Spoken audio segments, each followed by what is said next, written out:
dati kasi ako po'y taga SM. Sales clerk ako doon. Kumbaga, 4 na taon. Ang hirap kasi undergraduate ako. Okay, kumbaga sabi ko, nung hindi ako nakatapos ng pag-aaral, hindi naman pwedeng tatambay lang ako. Kasi one time, nangingi ako ng pera sa mama ko, nakasimangot. Parang ang hirap na everyday mangingi ka lang ng pera, wala ang source of income. So, nag-work ako sa SM. Kaya lang, parang napapansin ko, ang tagal na ng panahon, wala nagbabago sa akin. Dumating yung time na yung escalator na dinadaanan ko, yun lang lagi.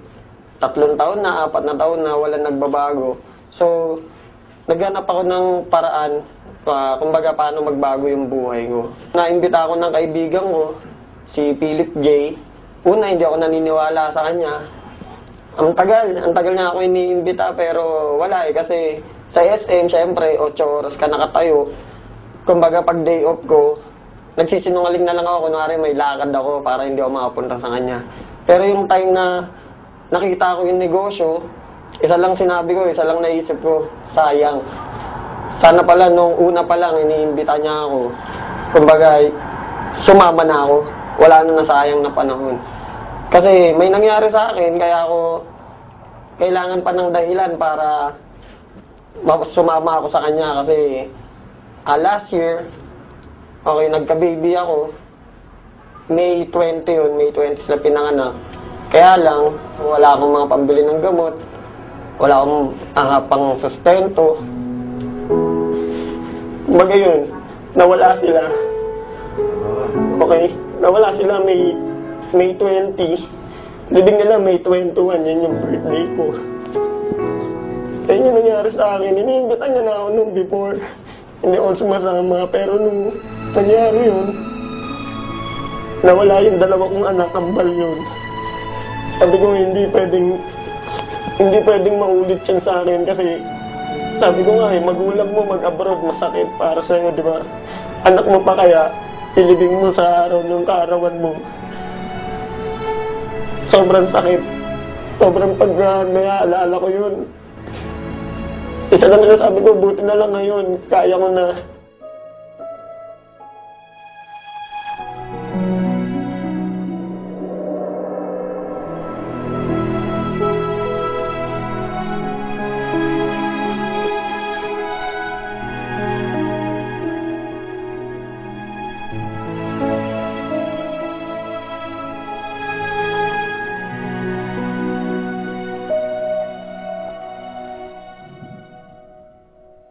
Imagine, pagbili nung mga pangangailangan nung kambal ko, hindi ko mabili kasi wala akong pera, wala ako. Kaya ngayon, nandito ako. Sabi ko, hindi na mauulit yun.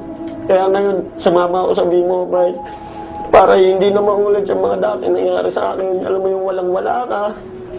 Kinabaho mo, pagsahod mo, bus ka agad, alam mo yun, parang bayad utang lang, trabaho, bayad utang ka, wala nangyayari. Kaya nung dumating yung nangyari sa akin na yun, sobrang sakit. Parang wala akong magawa. Sinabi sa akin ng mga doktor, wala daw pag-asa kasi 16.5 months, pero hindi naman ganun eh. Sinabi lang nila yun para wag ako masaktan. Ngayon, masasabi ko, umikot talaga yung buhay ko.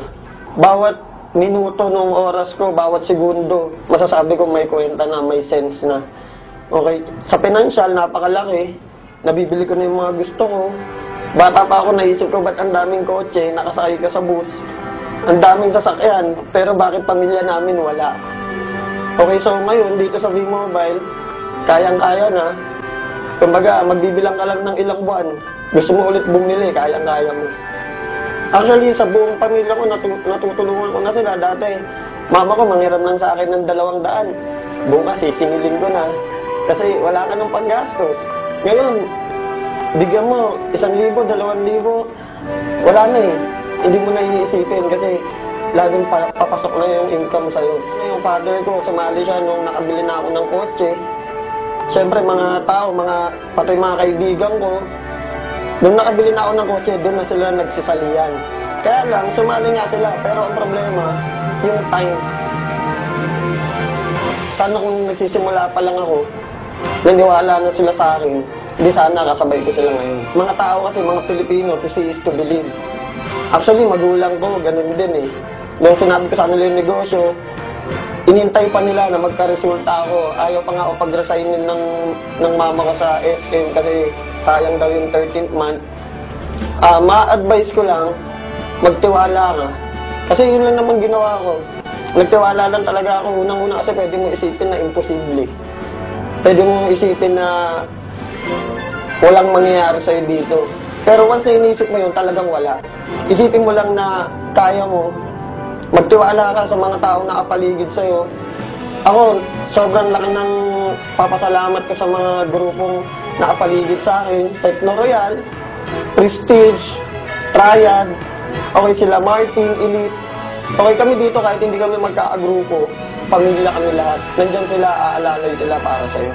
Sobrang nagpapasalamat po ako sa V-Mobile.